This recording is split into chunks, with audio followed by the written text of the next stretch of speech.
Hello friend, Reena लोकगीत YouTube channel पे आप सभी का स्वागत है। मैं एक विवाह विदाई गीत गाने जा रही हूँ जो मंडप में खिचड़ी खाते हैं उसी समय का गीत है। प्लीज़ आप लोग देखना। जितने हमारे भाई बहन हैं हमारे वीडियो को लाइक करके सब्सक्राइब कर लेना, फुल वॉच करके देखना प्लीज़ दोस्त। हेलो दोस्तों, किरण लोकगीत यूट्यूब चैनल पर भी जाइए। आप लोग अपना प्यार दुलार आशीर्वाद दीजिए, लाइक करिए, सब्सक्राइब करिए, कमेंट करिए, शेयर कीजिए और वीडियो फुल आवाज करके देखें। हम सिस्टर मिलकर एक गीत गाने जा रहे हैं। ये गीत सुनना, लाइक करना, सब्सक्राइब करना, कमेंट करना। भयल बिया मोर करबा का खाला खिचड़िया घरे जा। भयल बिया मोर करबा का खाला खिचड़िया घरे जा।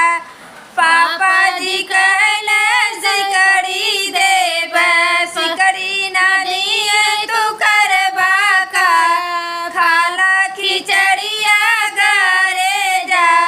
पापा जी कहले सिकड़ी देब, सिकड़ी ना दिए तू करबा का खाला खिचड़िया घरे जा। भयल बिया मोर करबा का खाला खिचड़िया घरे जा। खाला खिचड़िया घरे जा। चाचा जी कहले अंगूठी देब, अंगूठी ना दिए तू करबा का खाला खिचड़िया घरे जा। चाचा जी कहले अंगूठी देब, अंगूठी ना दिए तू करबा का खाला खिचड़िया घरे जा।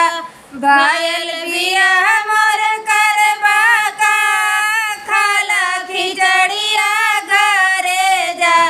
खाला खिचड़िया घरे जा।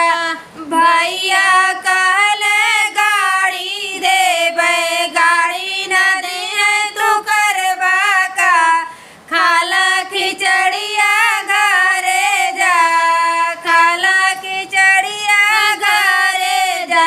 भैया कहले गाड़ी देब, गाड़ी ना दिए तू करबा का खाला खिचड़िया घरे जा। भयल बिया